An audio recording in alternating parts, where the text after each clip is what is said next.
Baik, Assalamualaikum warahmatullahi wabarakatuh.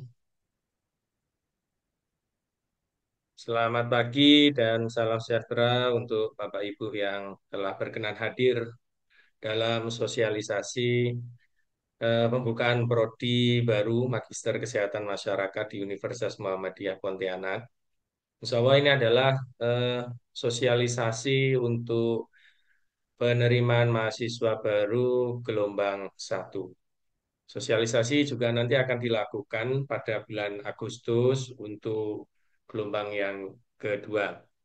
Jadi Bapak Ibu bisa dengan sosialisasi ini bisa nanti kita berdiskusi, kemudian juga bisa menyimak beberapa penjelasan yang akan saya berikan, yang selanjutnya bisa dijadikan bahan renungan, bahan kontemplasi ya, untuk memutuskan melanjutkan studi di prodi S2 kita ini.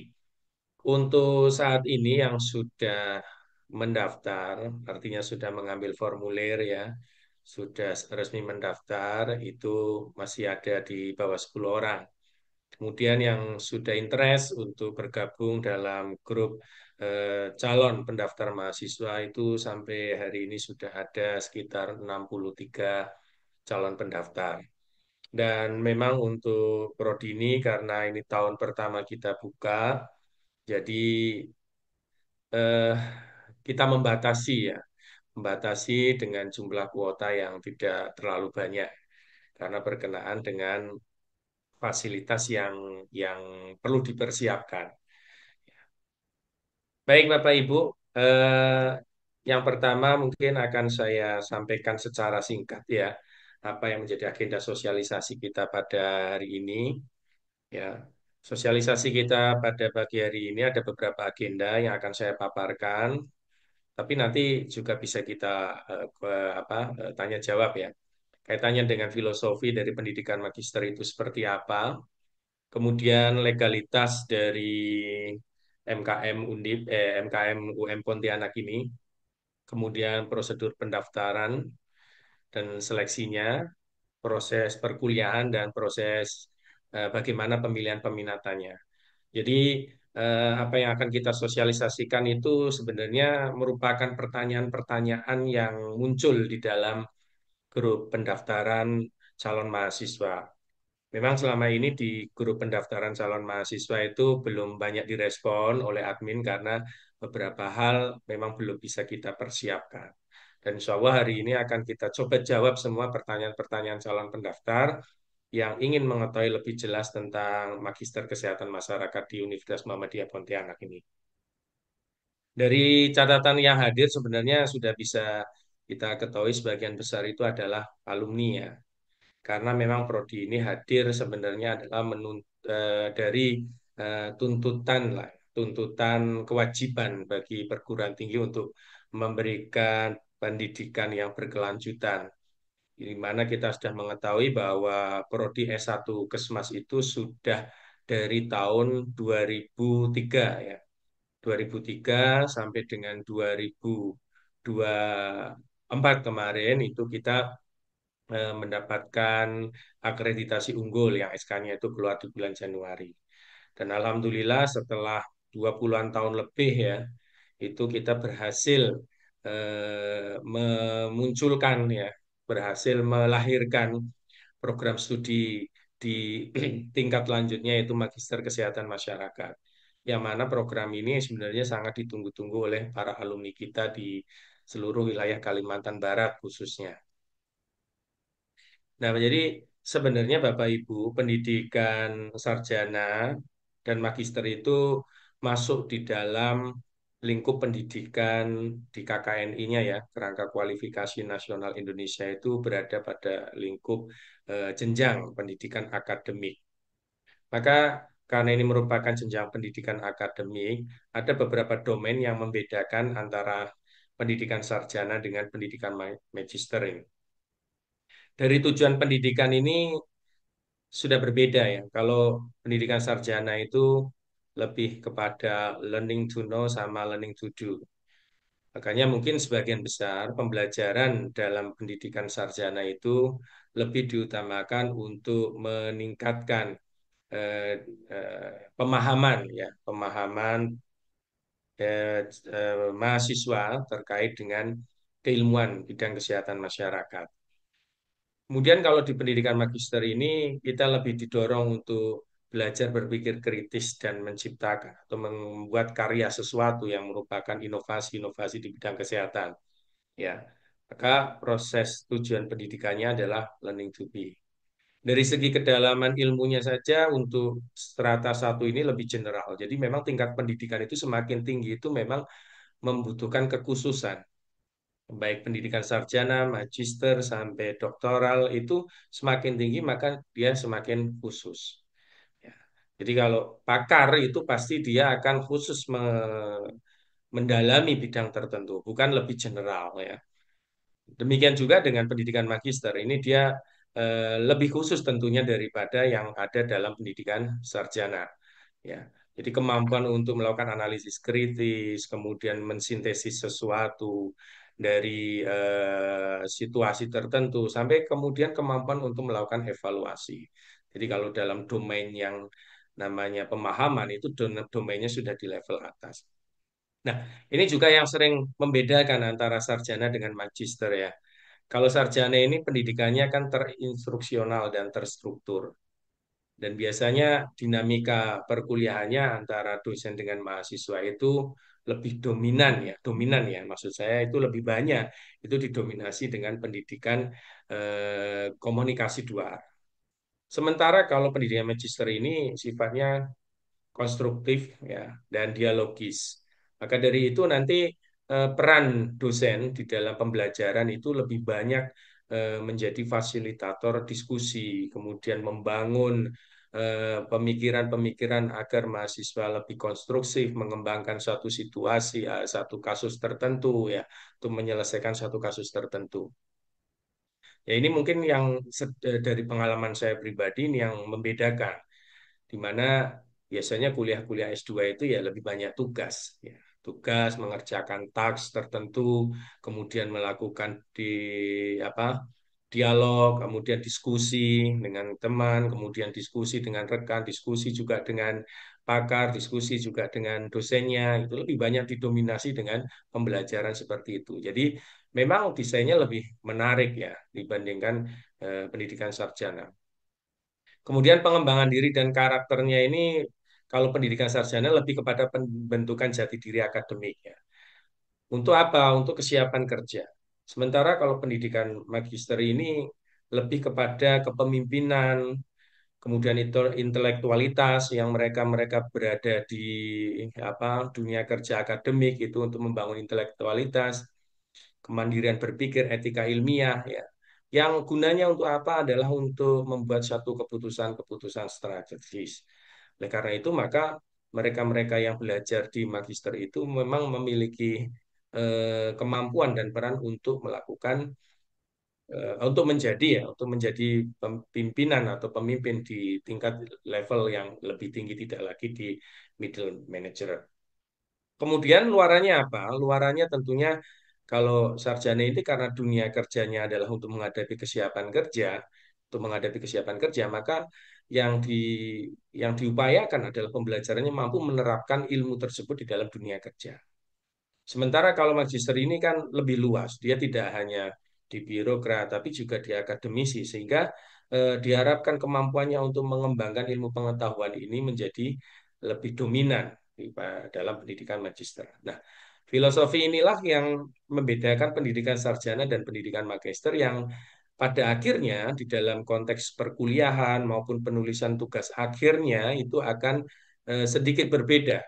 Tentunya dari segi cara berpikirnya mungkin akan lebih mendalam atau konstruktif pada pendidikan magister.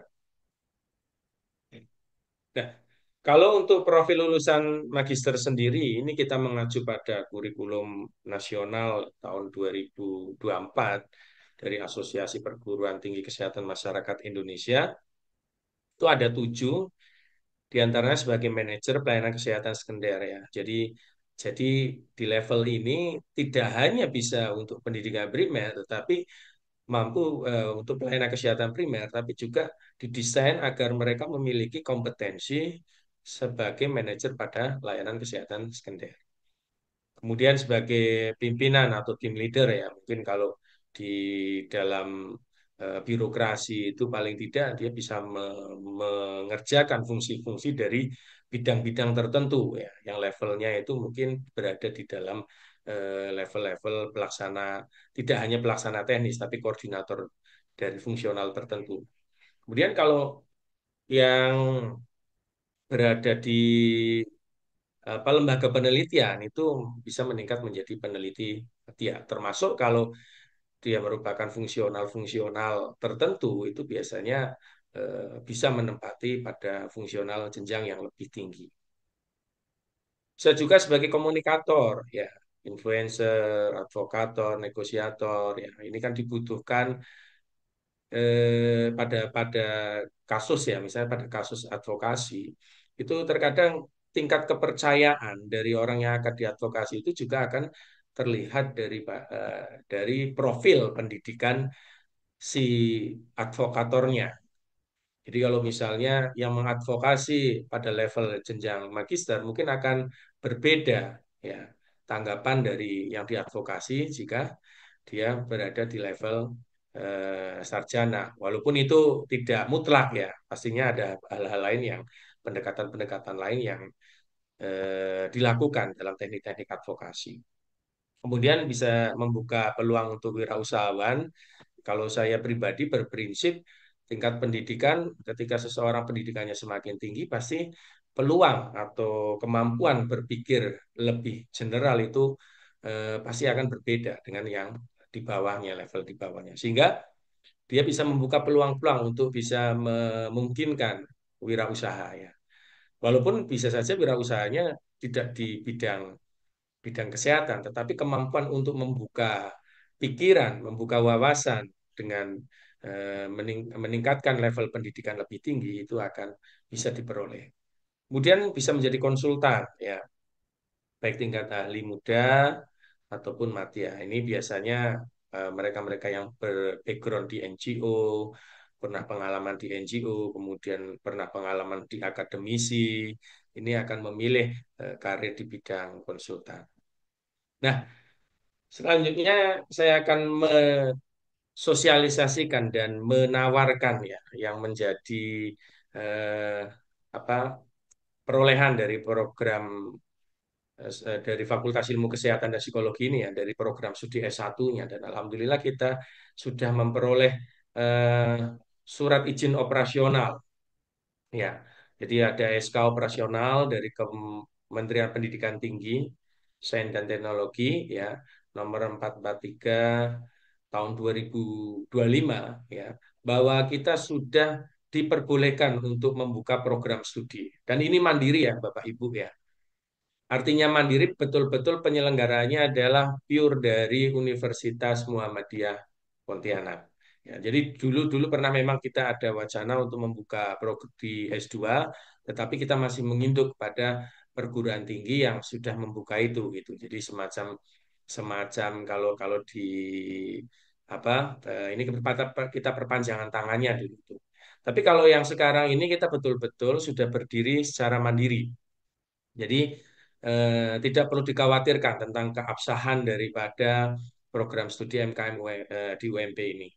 Karena kita sudah mendapatkan izin operasional dan tentunya secara sah ya, maka dengan adanya izin operasional ini peluang Bapak Ibu untuk menjadi mahasiswa akan terdaftar dalam sistem pendidikan nasional kita di Dikti ya, di Direktorat Pendidikan Tinggi itu akan terdaftar produk dari pendidikan yang sudah memiliki izin pembukaan ini, maka produknya adalah produk legal, ijazahnya itu ijazah yang legal, kemudian proses pendidikannya juga proses pendidikan yang terjamin dari segi kualitas. Kenapa? Karena pastinya program pendidikan yang memiliki izin pembukaan prodi harus mengikuti mengikuti akreditasi. Nah, ya, jadi kalau dari akreditasi itu kan merupakan penjaminan mutu ya yang dilakukan oleh pemerintah bahwa program studi itu layak untuk menghasilkan ya, produk-produk sarjana atau magister. Nah, kita sudah memiliki ini. Kemudian di SK tersebut juga sudah disebutkan bahwa ini jadi pertanyaan ini. Ya, jadi pertanyaan di apa beberapa yang langsung ditanyakan ke saya ataupun yang ada di grup ya, di grup WhatsApp calon pendaftar yaitu tentang akreditasi. Di SK itu sudah dituliskan bahwa program studi ini sudah memiliki dan sudah memenuhi prasyarat minimal akreditasi ya. Jadi Bapak Ibu, akreditasi itu kan berjenjang ya. Maksudnya berjenjang itu penilaiannya dia berbeda-beda. Dia tidak bisa prodi yang dibuka itu langsung dapat akreditasi. Prodi yang sudah mendapat akreditasi adalah prodi yang sudah pertama sudah mendapatkan izin operasional. Pasti dia memiliki akreditasi minimum. Tapi karena belum ada proses pembelajaran, maka kriteria-kriteria tertentu yang harus dipenuhi. Kalau dulu ada standar kriteria itu ada 9, terutama pada aspek mahasiswa, pembelajaran, ya, itu tidak bisa mendapatkan penilaian atau belum bisa mendapatkan penilaian. Sehingga itu masih masih menjadikan PR kita penyelenggara agar nanti bisa mendapatkan akreditasi yang pada level baik, baik sekali, bahkan sampai unggul. Karena itu gradasinya seperti itu. Jadi kalau pertanyaannya adalah apakah kita sudah terakreditasi, ya tentunya ketika kita mendaftarkan diri untuk membuka prodi ini, syarat-syarat untuk pembukaan prodi itu sudah terpenuhi.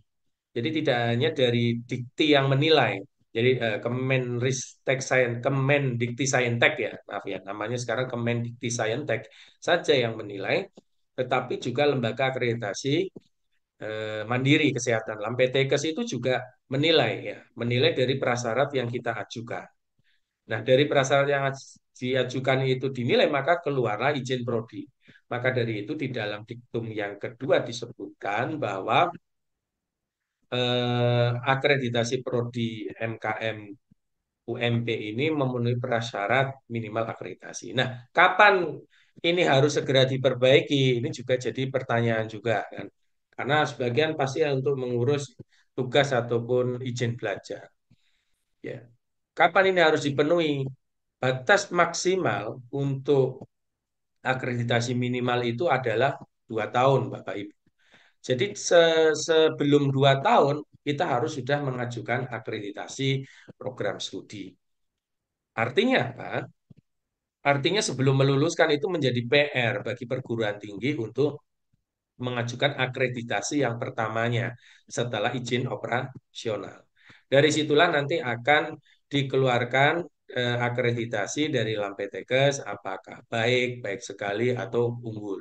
Semuanya tergantung dari instrumen penilaian akreditasi yang kalau instrumen lama itu ada 9 standar, kalau instrumen yang baru ini juga saya belum dapat sosialisasinya. Nah, inilah komitmen kami bersama, sama seperti dulu ya penyelenggara Prodi S1 ya. Maka ketika kita sudah memperoleh izin operasional, sudah pasti tentu itu menjadi kewajiban untuk meningkatkan level akreditasinya atau memperoleh akreditasinya. Ya, jadi jangan khawatir sebelum Bapak Ibu lulus, karena pendidikan magister itu kan umumnya itu ditempuh di setelah di tahun kedua ya, bisa saja mungkin 3 semester atau mungkin 4 semester ya, bisa ditempuh di tahun kedua. Jadi di tahun pertama itu memang menjadi komitmen kami sebelum ada kelulusan itu sudah harus terakreditasi ya, bukan akreditasi minimal lagi. Nah, ini saya sedikit menyinggung soal tugas belajar yang mungkin karena sebagian besar itu calon mahasiswa kita ini adalah dari jenjang apa jenjang karirnya itu adalah di birokrasi ya, ASN ataupun di apa di BUMN ya. Jadi eh, di tugas belajar itu sebenarnya yang mau diambil itu apa sih? Orang yang melakukan tugas belajar itu atau orang yang melaksanakan tugas belajar itu kan sebenarnya yang diinginkan selain mendapatkan ilmu pengetahuan adalah keabsahan dari ijazahnya. Jadi kalau S1 itu yang akan kita peroleh itu adalah ijazah S2-nya. Nah, pertanyaannya sekarang ijazah S2 Bapak Ibu itu apakah bisa digunakan untuk eh, penyesuaian atau tidak? Ya. Saya kira kalau untuk penyesuaian itu kalau pangkat Bapak Ibu itu pasti sudah di atas 3B atau minimal 3B ya. Karena sebagian besar itu sudah bekerja di fungsinya masing-masing itu mungkin 3 4 tahun. Jadi sudah pasti pangkatnya dari kalau dulu S1-nya itu sarjana itu sudah naik ya dari 3A menjadi 3B. Nah, kalau sudah 3B itu kan sebenarnya sudah satu levelnya dengan S2 ya. Ya. Satu level dengan S2, cuma belum memiliki ijazah S2. Sebenarnya penyetaraan ijazah ini saya kira dari sebagian calon mahasiswa itu sudah tidak lagi diperlukan karena jenjang strukturnya, jenjang fungsinya, pangkat golongannya itu lebih tinggi, sudah lebih tinggi daripada 3B. Kalau saya lihat itu ada alumni-alumni yang sudah bekerja sebagai ASN itu sampai 5 tahun, 10 tahun, 15 tahun, itu pangkatnya mungkin sudah ada yang 3D, bahkan sudah ada yang 4. Ijazah itu tidak lagi diperlukan untuk penyesuaian atau penyentaraan antara ijazahnya dengan pangkat golongannya. Ya. Sehingga apakah harus tugas belajar gitu ya? Ya memang sekarang aturannya kan harus tugas belajar. Nah, sebagian besar itu kan mandiri, biaya mandiri. Kenapa? Karena kita memang bukan penyelenggara untuk beasiswa dari pemerintah. Jadi sebagian besar mandiri, kecuali kampus kita mendapatkan mandat untuk menjadi program studi yang bisa menerima beasiswa dari pemerintah. Itu akan lain ceritanya. Ada mahasiswa-mahasiswa yang jalur-jalur pembiayaan dari pemerintah. Kalau pembiayaan mandiri, tujuan mendapatkan ijazah S2 ini kan sebenarnya adalah untuk pencantuman gelar yang nanti berguna, pasti akan sangat berguna untuk karir. Apalagi di surat edaran Badan Kepegawaian Nasional nomor 3 tahun 2025 ini ya ada pencantuman gelar. Jadi pendidikan-pendidikan yang pernah ditempuh S1, S2, S3 di masa-masa lampau dari pegawai itu sendiri itu bisa disesuaikan jika jika golongannya itu sudah memiliki kesetaraan dengan level pendidikannya. Jadi kalau Bapak Ibu katakanlah tugas belajarnya itu tidak dikeluarkan, kemudian melanjutkan kuliah dan dapat SK tubel ya, maaf, dapat ijazah, maka ijazahnya kalau Bapak Ibu sudah golongan 3C mungkin atau 3D itu bisa dipakai ijazahnya. Dan itu bisa dimasukkan ke dalam. Ya, ini ada di surat edaran tersebut saya baca salah satu kasusnya yang mungkin bisa saja terjadi pada calon-calon mahasiswa kita itu bisa dimasukkan ke dalam sistem kepegawaian atau sistem informasi ASN. Jadi ini misalnya ada penata muda tingkat 1, golongannya sudah 3B, temnya 1 April 2024. Ya mohon nanti kalau saya salah di sini bisa dikoreksi ya. Tapi pemahaman saya memaknai surat edaran ini, jika ternyata di TMT 2000, April 2004 ini dia pendidikan S1 administratif dan pernah kemudian melakukan kuliah, ya mendapat ijazah di Oktober 2024, ini maka bisa sebenarnya. Ya, ini untuk situasi yang walaupun mungkin pada saat itu dia tidak melakukan eh, apa bukan penyesuaian ijazah ya, tapi lebih kepada pencantuman gelar. Nah, ini kan dipermudah saat ini. Nah, ini mudah-mudahan menjadi satu pintu masuk Bapak Ibu untuk bisa berkarir lebih tinggi lagi. Dan saya kira kalau memiliki jenjang pendidikan magister itu kan akan lebih meningkatkan karir di dunia kerja.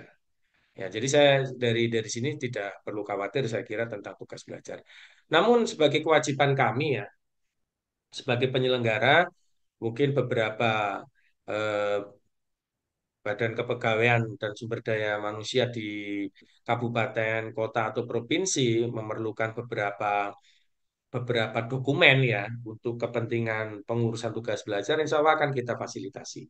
Ya, Untuk keperluan tubel ini sambil menunggu ya di akhir tahun pertama ya awal tahun kedua kita melakukan akreditasi, maka kita akan coba untuk memfasilitasinya dengan yang pertama adalah kopi SK pendirian prodi tadi yang di awal itu akan kita berikan untuk membantu pengurusan. Kemudian akreditasi minimal LAMPTKES-nya.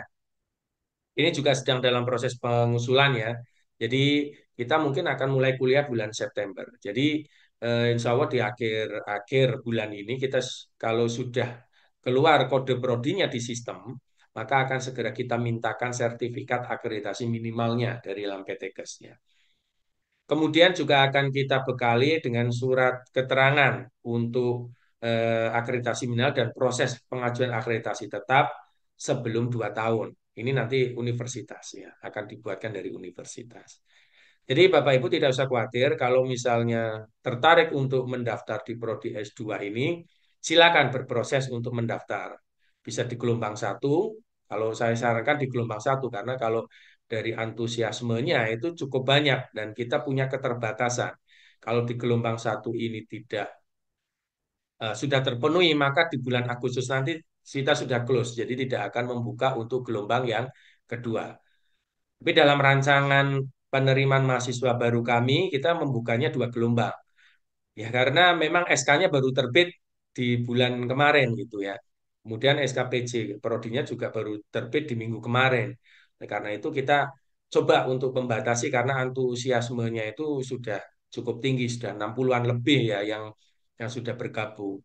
Dan untuk pendaftar bahkan belum ada sosialisasi itu sudah ada pendaftar hampir 10-an. Nah, itu kan menjadikan kita untuk mengelolanya lebih hati-hati, jangan sampai kita nanti membuka gelombang kedua tapi ternyata kuotanya sudah penuh. Jadi di gelombang pertama ini adalah kesempatan Bapak Ibu bisa melakukan pendaftaran.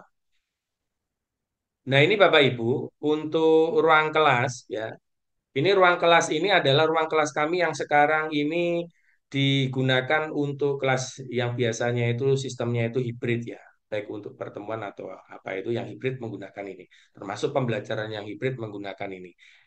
Ini di kami ini ada disebutnya smart classroom. Sebenarnya kuotanya itu bisa mencapai 30 per kelas, tetapi kita hanya menggunakan kelas ini untuk jumlah mahasiswa 25 orang. Jadi ada 2 kelas yang seperti ini, maka kuota penerimaan mahasiswa untuk program magister ini dibatasi hanya 50 orang. Ya. Kenapa kita mendesain kelasnya seperti ini ya? Berdasarkan pengalaman kami kalau untuk mahasiswa-mahasiswa S2 ini kan rata-rata mereka harus difasilitasi ya atau memfasilitasi diri dengan menggunakan laptop ya. Sehingga itu untuk memudahkan mereka berdiskusi, mengerjakan tas-tas yang diberikan oleh dosen ya. Itu maka kita menggunakan model meja-mejanya yang cukup besar agar representatif ya. Kemudian di sini juga difasilitasi dengan smart classroom ini dengan akses internet untuk mempermudah mencari bahan-bahan kuliah ya. Kemudian pengajarnya ini Bapak Ibu ya. Untuk pengajarnya nanti akan saya jelaskan bagaimana distribusi pengajarnya ini.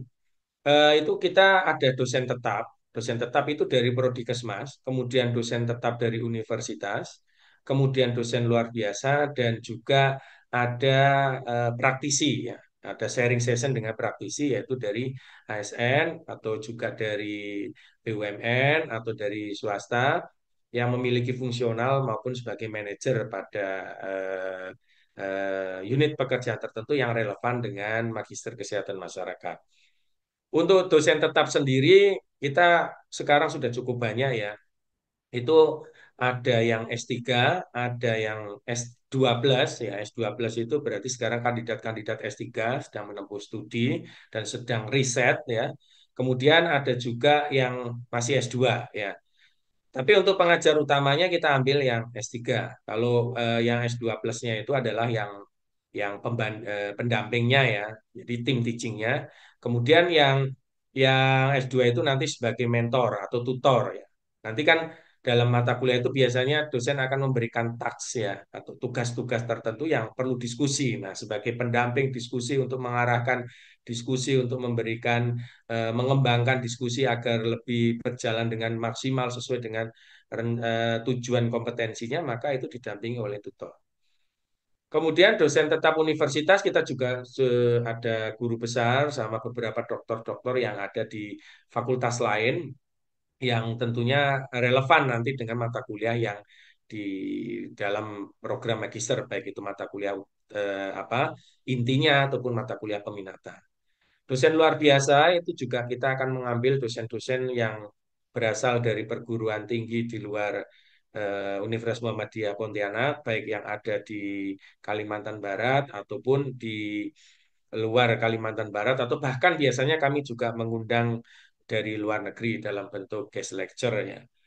Kemudian untuk ASN ini yang kita ambil adalah yang memiliki fungsional, baik muda madya ya mungkin ada beberapa Bapak Ibu di sini yang sudah mencapai jenjang sampai ke madya, kemudian ada manajer HSE, Health and Safety Officer-nya ya, kemudian bisa juga manajer-manajer di fasilitas kesehatan sekunder ya, ini yang kita ajak untuk menjadi praktisi mengajar. Ini beberapa dosen yang terdata di program studi maupun di apa universitas ya yang untuk tahun pertama ini akan dilibatkan dalam proses pengajaran ya. Kalau untuk dosen dosen tetap yang S- S2 yang Bapak Ibu sudah pasti banyak yang kenal ya. Nanti juga akan dimasukkan untuk tutor. Tapi kalau yang dari prodi yang sudah S3 maupun kandidat-kandidat S3 ini juga ada beberapa dan saya kira Bapak Ibu cukup kenal dan familiar ya kalau dari alumni ya. Hanya ada tambahannya ada Dr. Dini dan Dr. Risma itu beliau dari prodi prodi lainnya ya dari kimia ya. Kemudian ada Prof. Hilman yang dulu pernah menjadi apa rektor. Kemudian ada Dr. Firdaus yang pernah menjabat juga sebagai anggota DPRD dan juga pernah duduk di pimpinan DPRD kota ya. Kemudian ada Dr. Dedi yang juga dari manajemen. Nah, kalau dosen tidak tetapnya mungkin juga sangat kenal sekali dengan Prof. Malik, Prof. Sunarsi, Bu Lydia, Dr. Jo Kim Ju, sama Pak Fuad ya, Dr. Fuad ya. Ini adalah calon-calon dosen, baik dosen tetap maupun dosen tidak tetap, plus mentor atau tutornya itu adalah dosen-dosen di prodi Kesmas yang lainnya. Kemudian nanti untuk eh, praktisi memang belum kita siapkan karena saya belum punya datanya untuk yang madya, fungsional madya. Dan juga peminatan kan belum belum ada, jadi mungkin tidak tidak belum dibutuhkan untuk semester satu 2. Tergantung mata kuliahnya nanti apakah perlu dari apa ASN untuk memberikan mata kuliah sharing session atau tidak. Ini Bapak Ibu syarat pendaftarannya ada ijazah dan terakhir nilai yang dilegalisir ya. Kemudian akreditasi dari prodi sebelumnya. Akreditasinya kalau misalnya itu tidak ada pada saat Bapak Ibu lulus, itu bisa minta akreditasi saat ini. Yang kalau sulit ya tinggal buka aja di websitenya ya, PT atau LAMPTKes biasanya itu bisa di screenshotkan akreditasi dari prodi sebelumnya. Tapi kalau lulusan lulusan dari Kesmas ya UMP itu Anda bisa lihat akreditasi kita dari yang pertama itu nanti akan bisa di-share Pak Anton di chat ya Pak Anton, Pak adminnya itu Pak Anton untuk meng-share itu nanti link untuk mendapatkan sertifikat akreditasi sesuai tahun kelulusan Bapak Ibu yang mana nanti bisa dipakai. Kemudian surat izin atasan bagi yang sudah bekerja nanti di kolom chat juga bisa di-sharekan atau Anda bisa masuk link di apa sistem informasi kami untuk bisa mengunduh contoh ya surat izin atasannya tinggal nanti Anda isi namanya di menggunakan Word. Kemudian rekomendasi kemampuan akademik dari yang mengenal calon mahasiswa. Ini biasanya diambil dari pendidik, pembimbing akademik, boleh, pembimbing tugas akhir, boleh, atau pembimbing skripsinya. Silakan. Nanti kalau yang dari alumni-alumni itu bisa menghubungi dosennya, kemudian mengemailkan ya, mengemailkan, memperkenalkan diri ya, karena kan belum tentu dosennya juga menyimpan nomor WA-nya, bisa diemailkan. namanya siapa, tahun berapa, lulusan berapa. Insya Allah kalau dosen-dosen pembimbing skripsi itu pasti masih ingat. Nah, nanti tinggal formnya itu disampaikan ke beliau, nanti bisa dikirim atau korespondennya bisa via email ataupun menggunakan WA, chat WA. Nah, untuk pendaftarannya nanti akan ada tes TPA dan tes TOEFL untuk pemetaan yang akan dilaksanakan bersamaan untuk semua calon mahasiswa untuk gelombang satu itu tanggal 2 Agustus 2025 dan gelombang 2 itu tanggal 30 Agustus 2025. Jadi Bapak Ibu yang sekiranya ingin mendaftar sudah harus mempersiapkan diri nanti di tanggal 2 Agustus itu untuk melaksanakan tes TPA, TOEFL sekaligus wawancara. Ya, jadi ada tes sekaligus yang dilakukan di one day service. Ya, jadi one day service nanti kita tes TOEFL online kalau tidak salah TOEFL-nya. Maaf, TPA-nya, TPA-nya itu online, kemudian TOEFL-nya itu di lab TOEFL ya, di lab MUCEL, lab bahasa Inggris MUCEL. Kemudian nanti akan ada tes wawancara.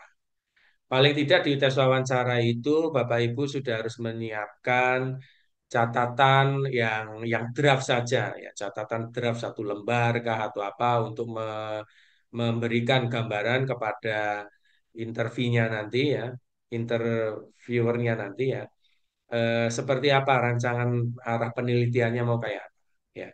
Jadi sudah harus disiapkan itu. Jadi nanti wawancaranya biar bisa lebih cepat.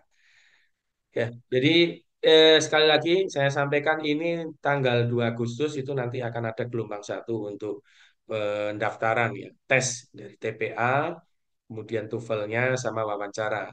Jadi kalau Bapak Ibu sudah berkenan untuk melakukan pendaftaran, di skip di tanggal ini untuk ke Pontianak ya, kalau yang dari luar kota ke Pontianak, karena kemarin memang kita coba cari yang akhir pekan hari Sabtu, ya, one day service biar selesai pulang langsung dapat pengumuman gitu. Ya, jadi selesai tes langsung pulang dapat pengumuman kelulusannya ya paling tidak kasih waktu panitia untuk melakukan koreksi, kemudian melakukan pemetaan hasilnya dan kemudian baru diumumkan. Prosedur pendaftarannya karena kita belum memiliki apa link khusus di admisi ya di website universitas. Jadi nanti Bapak Ibu bisa mendaftar melalui link yang disediakan.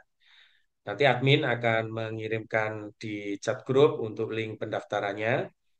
Kemudian biaya pendaftaran, membayar biaya pendaftaran mengikuti tes TPA TOEFL. Kemudian setelah kelulusan pendaftaran baru melakukan registrasi ulang, ya sesuai dengan waktu yang ditentukan. Jadi kalau gelombang satu ini registrasi ulang, jika nanti tidak ada daftar ulang, maka jika kuotanya masih ada, maka akan dibuka untuk gelombang yang kedua.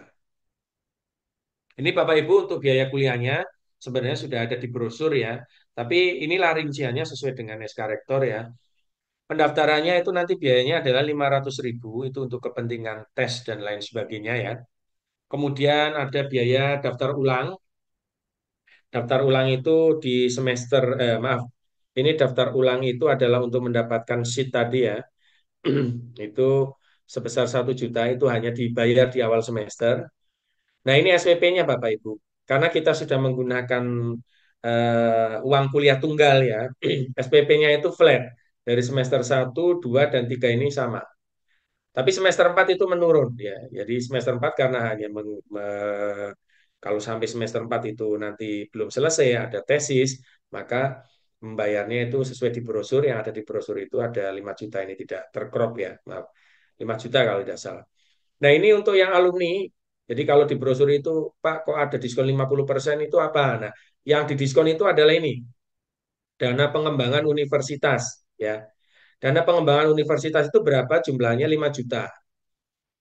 5 juta itu kalau untuk apa mahasiswa yang pernah jadi mahasiswa kita, alumni ya, itu dia dapat diskon 50%. Kenapa? Karena ya sudah dianggap punya kontribusi dalam pembangunan UMP. Makanya kalau yang di luar dari prodi Kesmas kita, itu dia bayarnya ini 5 juta. Tetapi kalau enggak, ini yang diskon 50%. Ya, jadi yang didiskon ini ya Bapak Ibu ya, bukan yang SPP-nya. Kemudian matrikulasi itu ada untuk yang backgroundnya bukan dari SKM, dokter, perawat, bidan D4, perawat nurse ya, ataupun D4 Kesling atau S1 Kesling, kemudian D4 Gizi atau S1 Gizi, ya itu farmasi juga itu semuanya harus wajib mengikuti matrikulasi. Ini wajib ya. Makanya ada pembiayaan khusus untuk ini. Karena ada mata kuliah yang nanti akan diberikan sebelum perkuliahan bersama dengan teman-temannya yang ada di alumni-alumni Kesmas. Jadi kalau di total per semesternya itu 12 juta untuk semester 1, 11 juta, kemudian 10 juta, kemudian 5 juta untuk semester 4 dan seterusnya. Tapi ya saya berharap untuk angkatan-angkatan pertama dan seterusnya, kalau masuk 50 ya harus keluar 50 gitu. Karena kami menginginkan sekarang seperti itu. Masuk 50 keluar 50. Nanti kalau yang tidak tidak bisa menyelesaikan apa tesisnya nanti akan diberlakukan khusus ya, ada pendampingan khusus, coaching kliniknya atau seperti apa. Nanti akan Sini ya. diupayakan seperti itu. Ya. Terus itu Dan ke bandaranya. kalau kita bandingkan dengan pembiayaan kuliah yang ada di Jawa, saya kira ini ya cukup bersaing ya. Ya, jadi kalau sebagai pengalaman kemarin istri saya kuliah di UGM aja itu SPP-nya 15 juta untuk program Kesmas, program magister penyuluhan kesehatannya itu, promosi kesehatannya itu ya, itu ada 15 juta per semesternya. Kemudian mungkin juga bisa dicari pembanding ke UI, ke Undip, Unair ya, apalagi ke swasta yang lain mungkin akan berbeda. Tapi yang jelas kalau kita di Kalimantan Barat ini kan Bapak Ibu dari segi segi waktu ya, kemudian dari segi apa transportasi itu jauh lebih murah. Apalagi hampir semuanya punya pengalaman dulu waktu S1 gimana berjibakunya selama 2 tahun, ada yang selama 4 tahun itu kuliah di Pontianak seperti apa. Ya, jadi itu sudah jadi perbandingan lah yang saya kira ini affordable ya, siapa terjangkau oleh calon-calon mahasiswa yang sudah bekerja terutama. Ini rincian biayanya ini jadi kalau akhirnya kalau untuk S1 maaf, untuk S1 yang bukan dari Kesmas ini 11 12 11 10 5 kalau yang dari alumni ini ya. Jadi lumayan per semesternya dapat diskonnya 1 juta ya. Ini satu per semester dapat 1 juta. Kalau yang ini yang semester tiganya 500 ya karena tadi DPU-nya 1 juta, diskonnya jadi 500.000. Kemudian semester 4 dan seterusnya sama. Ini contoh ya distribusi kurikulum mata kuliahnya ya, walaupun ini belum fix ya karena kita sebelum akhir bulan nanti ini baru mau apa lokakarya kurikulum ya. Jadi kita itu ada 54 ya, minimal 54 itu adalah minimal SKS yang harus ditempuh selama pendidikan magister. Ya, 24 SKS itu adalah mata kuliah inti, 16 itu peminatan, dan yang 14 itu adalah mata kuliah tugas akhir. Jadi tugas akhir itu tidak hanya tesis namanya. Jadi tesis itu kan ada rangkaiannya, mulai dari seminar proposal, hasil, publikasi, sama tesis, sama penulisan tesisnya, itu semuanya punya bobot SKS. Makanya bobotnya tinggi, jadi 14. Kalau dulu waktu S1 kan skripsi ya, skripsi bulat gitu aja.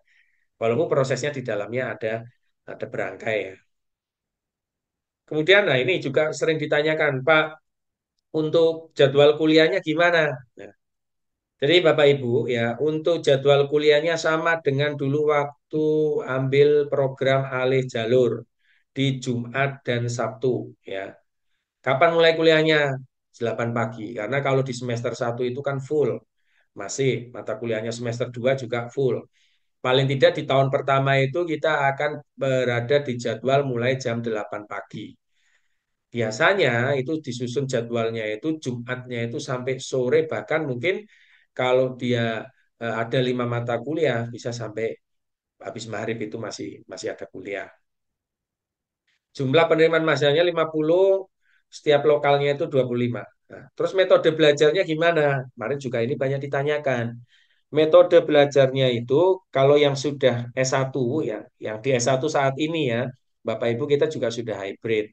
Jadi ada 60% online, maaf, 60%-nya offline, 40%-nya online. Untuk yang S2 ini 50%-nya online, 50%-nya offline. Untuk semua perkuliahan ya, untuk semua perkuliahan. Bagaimana dengan penyusunan tugas akhir? Nah, penyusunan tugas akhir itu nanti yang akan dilakukan secara offline hanya ujian proposal, hasil, sama ujian tesis. Pembimbingan dan lain sebagainya itu bisa dilakukan secara online oleh dosen pembimbing beserta mahasiswanya. Jadi nanti korespondensinya ada dosen yang bisa pakai email atau mungkin pakai WA. Sekarang kan sudah paling enak itu ya.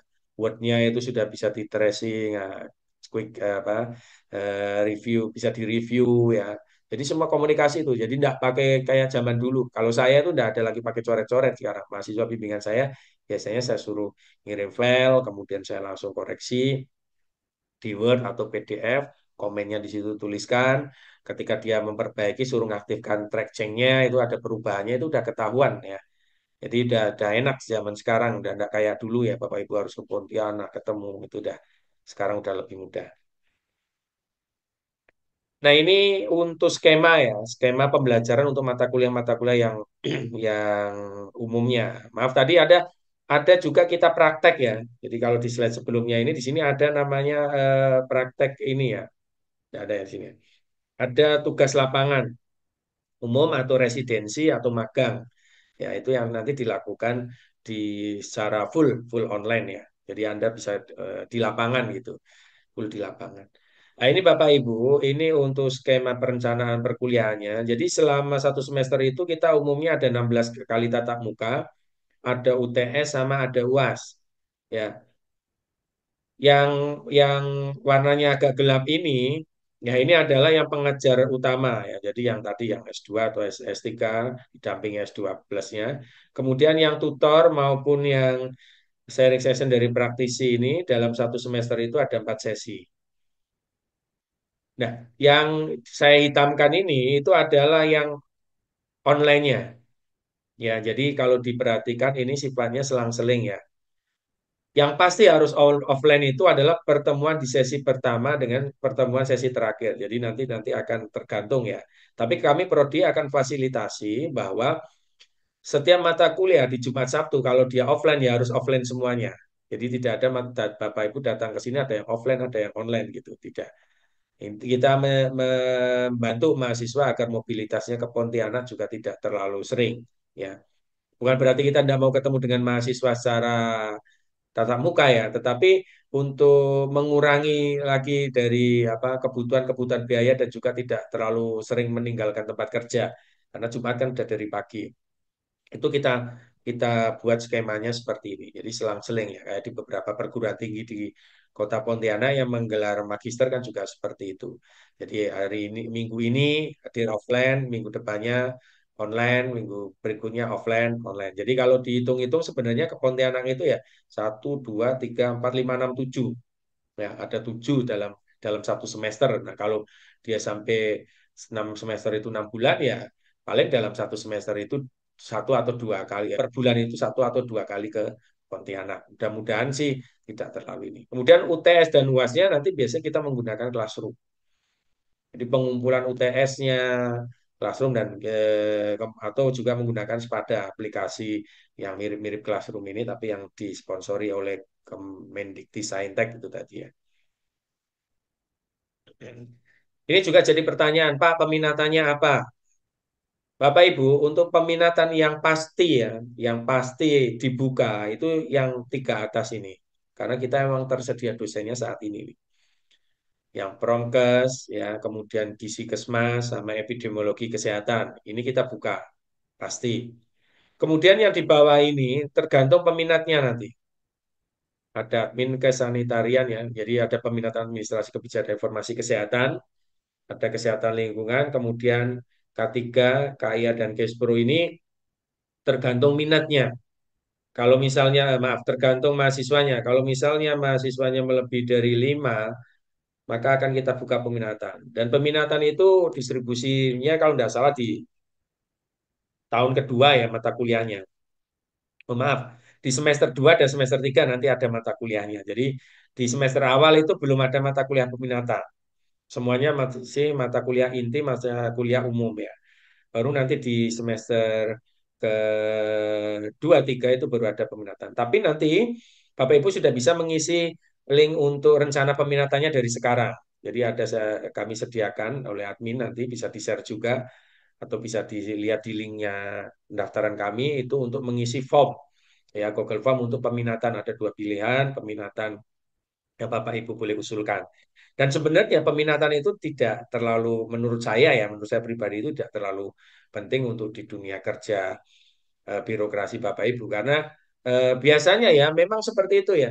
Kadang yang fungsionalnya udah lama di sanitariat pun tiba-tiba berbeda lagi nanti seperti apa ya. Saya tidak tahu dinamikanya di sana ya. Tapi saya kira yang dilihat oleh BKPSDM itu bukan bukan kuliah peminatannya, tetapi apakah linearitasnya itu yang dilihat itu adalah S2-nya apa gitu. Kalau dia S1 Kesmas, fungsionalnya di fungsional fungsional S1 Kesmas, maka S2-nya ya harusnya ambilnya Kesmas. Karena di perguruan tinggi manapun itu peminatan itu kan konsentrasi saja namanya. Konsentrasi atau minat namanya. Jadi tidak akan berpengaruh terlalu banyak. Sekian untuk kerja kan biasanya banyak ilmu-ilmu yang diupdate melalui pelatihan-pelatihan. Jadi saya kira Bapak Ibu tidak usah berkecil-hati. Wah, ini peminatan saya tidak ada. Saya misalnya ambil K3, tidak ada kawannya peminatannya. Tidak. Saya kira tidak terlalu penting ya. Kalau apa pembimbing K3 dia ambilnya MKM ya udah biasa. Lumrah juga di mana-mana MKM kan. Tidak ada khusus Magister Kesehatan Kerja. Itu kalau yang seperti itu khusus mungkin sampai hari ini belum ada. Tapi kalau Magister Epidemiologi yang khusus memang ada gitu. Ya, tapi tidak ada masalah kalau Anda ngambil MKM, ya itu juga tidak ada problem. Kemudian ada magang, ya tadi lupa saya sebutkan, magang residensi atau tugas lapangan umum istilahnya. Nah, baik itu saya kira Bapak Ibu penjelasan yang bisa saya sampaikan sebagai pengantar ya. Pengantarnya lama ya Bapak Ibu ya, karena memang saya berusaha untuk menjawab pertanyaan-pertanyaan Bapak Ibu yang ada, baik secara disampaikan secara pribadi atau disampaikan apa secara di grup gitu ya. Dan sekarang silakan Bapak Ibu jika ada yang ingin bertanya lebih mendetail atau diskusi lebih mendetail saya persilakan. Nah, yang belum bergabung dalam grup calon mahasiswa, grup ya calon mahasiswa bisa scan scan ini untuk bergabung di grup calon mahasiswa. Terima kasih Bapak Ibu atas apa kesediaan waktu untuk mendengarkan dan saya buka pertanyaan untuk apa sesi pertanyaan ya, sesi tanya jawab. Monggo silakan kalau ada yang mau menanyakan atau tanya lebih detail lagi. Sambil menunggu yang resen ya, saya coba menjawab yang apa yang ada di chat juga dulu ya. Oke, yang ada di chat itu ada pertanyaan kaitannya dengan izin belajar, dengan tugas belajar itu. Maaf, izin, izin untuk ASN itu apakah izin atau tubel? Saya kira itu yang lebih bisa menjawab. Saya kira ya dari mahasiswa ya. Tapi setahu saya sudah tidak ada lagi izin belajar ya. Yang ada itu sudah namanya tugas belajar. Ya, karena kami di dosen juga gitu. Jadi ada tugas belajar yang meninggalkan fungsi Tridharma ataupun ada tugas belajar yang tidak meninggalkan fungsi tridharma. Jadi fungsi fungsi apa fungsional dosen itu kan di tridharma plus ya ada catur dharmanya unsur penunjang. Jadi kalau yang kuliah sambil tetap mengajar itu bisa. Itu namanya juga tubel.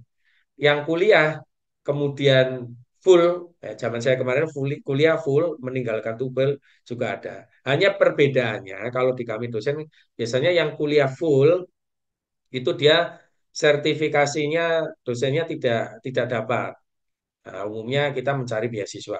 Tapi kalau yang dia kuliahnya itu tidak full, ya dia hanya izin belajar, ya bukan izin belajar ya, tugas belajar tapi tetap menjalankan fungsi, itu biasanya apa sertifikasinya masih dapat. Jadi sertifikasi itu kan tunjangan fungsional masih dapat. Itu seperti itu. Apakah di birokrasi sama itu saya kira lebih bagusnya ditanyakan.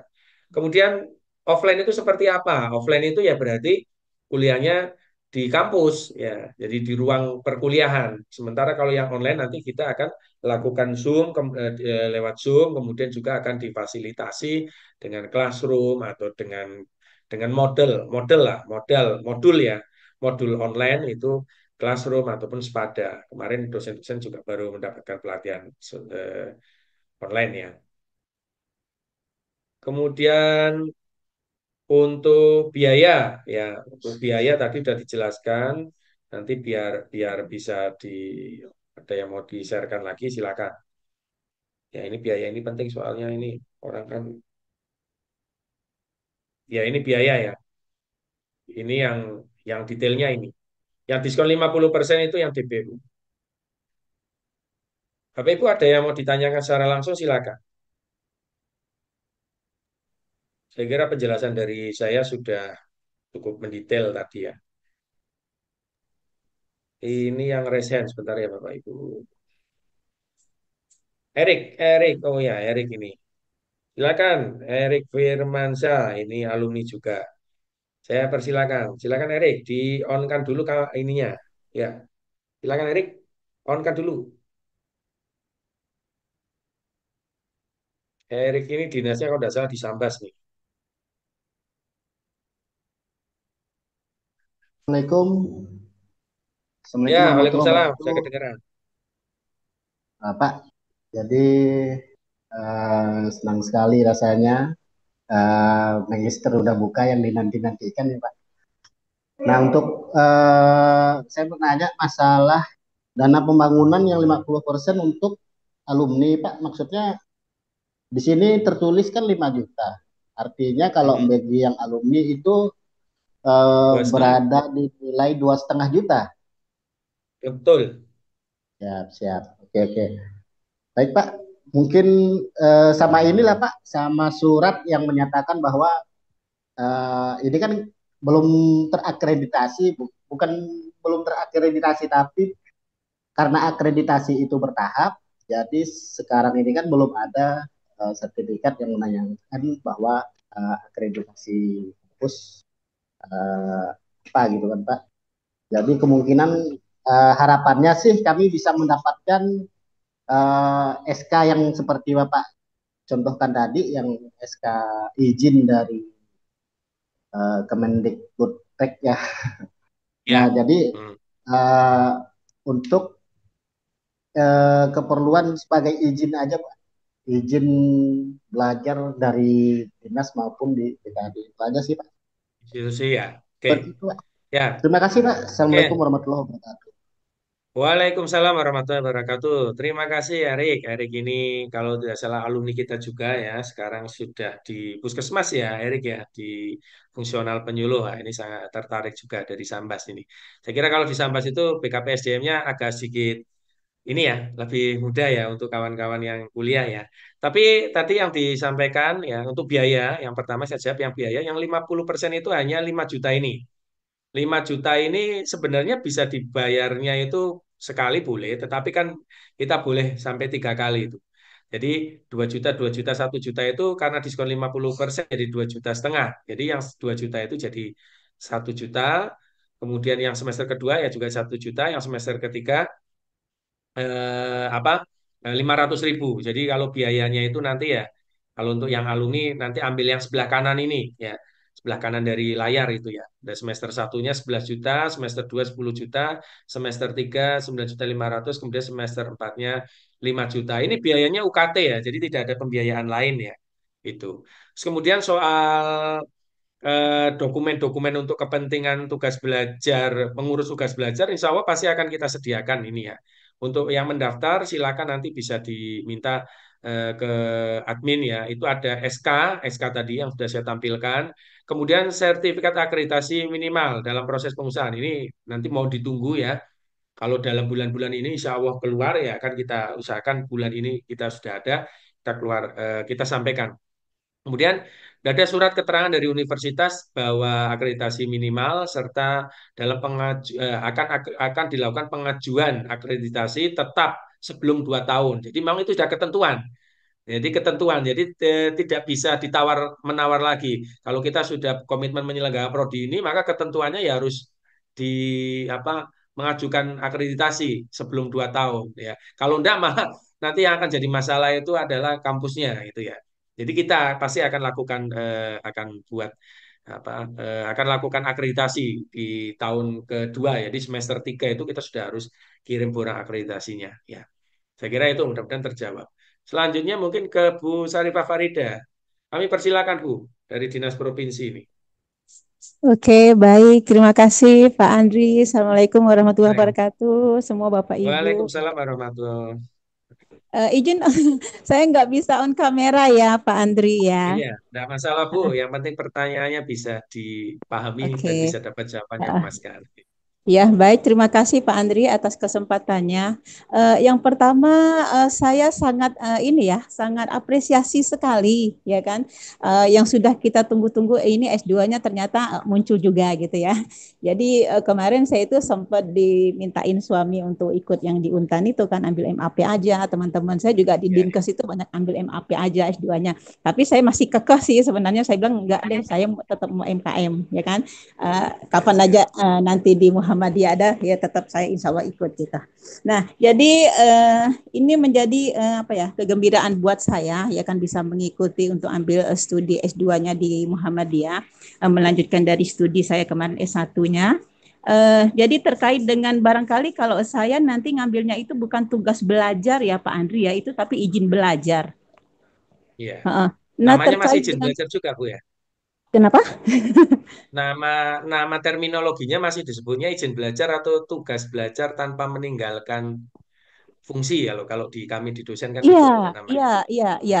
Sebenarnya kalau tugas belajar itu sebenarnya dia bisa full ya, dia bisa full ibaratnya kayak cuti gitu ya. Heeh. Ya betul Bu. Ya, tapi kalau izin belajar itu enggak. Nah, itu masalahnya di situ. Jadi izin belajar itu dan nah izin belajar ini yang jadi masalah bagi kita. Barangkali izin belajarnya bisa dikeluarkan cuma penyesuaian waktu barangkali Pak Andri. Karena Oh kalau di iya, iya. kami itu kan di instansi itu kan kita hari kerjanya 5 hari ya. Jadi hari Senin sampai hari Hari Jumat. Jumat.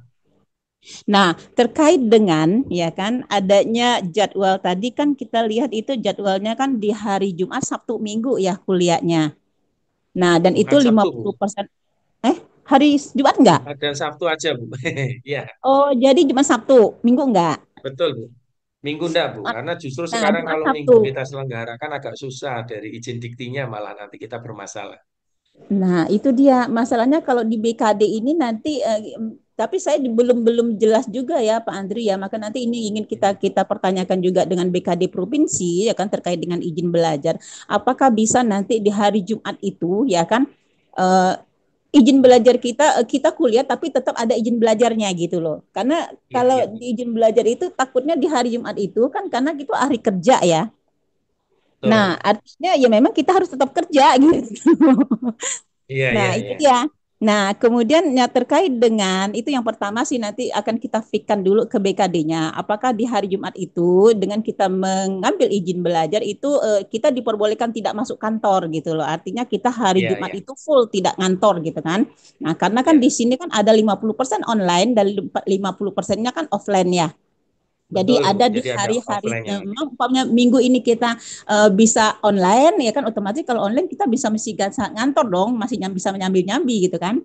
Nah pada saat Iya, dia offline kan kita nggak bisa nyambi tuh artinya kita nggak bisa ngantor gitu ya di hari Jumat. betul. Nah kemudian terkait dengan 50% online dengan offline ini juga barangkali nanti apakah ada kendala untuk dikeluarkan apa ya surat-surat ininya karena kemarin saya dapat informasi kan ada teman-teman yang mengambil S2-nya di luar yang itu yang kalau Mhm. tidak salah saya itu 70-30 ya. Jadi tujuh Iya, puluh itu 70 online, adalah online-nya online. dan 30 itu offline-nya. Nah, Iya, ada yang itu hampir full itu 100% online. Nah, dan betul, itu Bu. kalau di BKD provinsi itu tidak akan diakui gitu, tidak akan bisa penyesuaian. Mhm, mhm. Nah, itu dia. Nah, makanya ini juga nanti akan saya pertanyakan karena saya belum belum belum sempat aja ke sana kemarin yang penting daftar dulu deh gitu kan. Itu yang akan saya pertanyakan juga apakah nanti kalau 50% 50% online dengan 50% offline itu nanti bisa diakui dan bisa penyesuaian gitu ya untuk Iya, iya. kepangkatannya gitu. Nah, itu Baik, juga baik. nanti akan kita kita inkan di sana. Nah, terkait Baik, juga tadi dengan akreditasi satu lagi Pak Andri, ya, alhamdulillah ya sekarang itu akreditasi itu memang minimal itu 2 tahun sudah harus terakreditasi, ya kan? betul Bukan Bu. hanya Ya, di pendidikan, ya kan, di puskesmas, di rumah sakit, di paskes pun seperti itu. Nah, kalau dulu pengalaman teman saya sempat bilang kemarin, waduh, dia bilang gitu, kalau angkatan pertama tuh repot loh. Saya bilang kenapa angkatan pertama repot? Iya, entar nanti dibilang gitu ijazahnya susah untuk penyesuaian karena nanti hmm. akreditasinya pasti lama. Nanti tunggu akreditasi sekian tahun, 4-5 tahun terakreditasi, nanti baru bisa penyesuaian. Ujung-ujung kita udah pensiun gitu katanya. Iya, Nah, iya, iya. tapi tadi dengan mendengarkan seperti itu dan memang dengan Iya, sekarang adanya apa sih namanya peraturan terkait dengan akreditasi itu 2 tahun harus sudah terakreditasi, ya syukur hmm. alhamdulillah. Nanti semoga pada saat kita lulus dan S2-nya ini sudah terakreditasi sehingga nanti ijazah kelulusan kita sudah bisa dipakai untuk penyesuaian jabatan atau penyesuaian kepangkatan gitu. Iya, iya, Hanya iya. itu aja barangkali Oke. informasi dari saya, Pak Andri. Kalau untuk pertanyaan Ya, secara detail sih kayaknya enggak lah ya, itu udah cukup jelas sih yang siap. disampaikan melalui slide-slide Pak Andri tadi. Saya rasa begitu saja. Terima kasih. Assalamualaikum warahmatullahi wabarakatuh. Waalaikumsalam warahmatullahi wabarakatuh. Saya catat 3 pertanyaan, Bu Farida ini ya. Ini juga masukan juga untuk kita. Yang pertama kaitannya dengan tugas belajar tadi ya. Jadi sebenarnya terminologinya itu ya namanya memang tugas belajar, tapi hanya ada dua tadi, meninggalkan fungsi atau tidak meninggalkan fungsi ya. Ini yang saya pahami di dosen ya. Sama, dia kan walaupun aturannya itu di dosen, tapi kan dia tetap payungnya kan di BKN itu ya. Jadi aturan tugas belajarnya seperti itu. Nah, kalau berdasarkan pengalaman, ini ada mahasiswa kami juga yang sedang studi di apa S1 ya, di program alih jalur sama. Itu dia kuliahnya juga dari Jumat pagi. Selama dia punya tugas belajar, ya. Jadi kalau dia punya tugas belajar dari BKPSDM, maka di hari Jumat itu dia kuliah, yaitu juga bisa dimasukkan sebagai pekerjaan gitu. Karena di situ dasarnya itu tubelnya. Jadi kalau tubelnya ada, maka dia bisa ya. Jadi kalau di Kota Pontianak kan biasanya kan ada mengisi apa tuh namanya ERK ya, semacam mengisi RK itu ya. Saya pernah tanya gimana biasanya kayak gitu ya tubel gitu. Ya, di tubel itu seperti itu. Sama kami dengan kami yang dosen, kalau misalnya kami kan ada sistem pelaporan beban kinerja dosen di Sister itu ya. Kalau yang dia sedang tugas belajar tanpa meninggalkan tugas ya, maka dia juga harus mengisi itu, mengisi sisternya itu. Jadi dia mengisi fungsi-fungsi kerjanya itu di sister itu dimasukkan. Pendidikan pengajarannya, pengabdian, penelitiannya, unsur penunjang masuk di situ. Ya. Kami bedanya, kami laporannya setiap semester. Mungkin kalau yang ASN ada beberapa model di kabupaten atau di kota yang dia laporannya itu per hari itu harus ada. Nah, itu silakan nanti coba bisa dikonsultasikan lebih detail. Karena di masing-masing BKPSDM saya kira agak ada sedikit perbedaan. Kemudian kenapa yang 50% itu maaf yang 70% 30 atau full 100% tidak ada yang BKT yang tidak mengakui. Sebenarnya kalau hibrid ya, kuliah hibrid itu sejak masa COVID kemarin itu sudah lazim. Bahkan Kementerian Pendidikan itu juga di kalau kami ada kurnasnya ya tadi yang SK Kurnas 2024 di MK Kurikulum Nasional MKM itu boleh Bu, ada yang 30-70, ada yang 40-60, 55, bahkan full itu boleh. Perbedaannya adalah kalau perguruan tinggi di Jawa itu kan di luar domisili, ya, di luar domisili. Makanya itu tidak memungkinkan full 100% dilakukan secara memungkinkan dilakukan full 100% secara offline, tapi itu bisa mengganggu daripada kualitas pendidikan. Makanya ada beberapa BKD yang strict.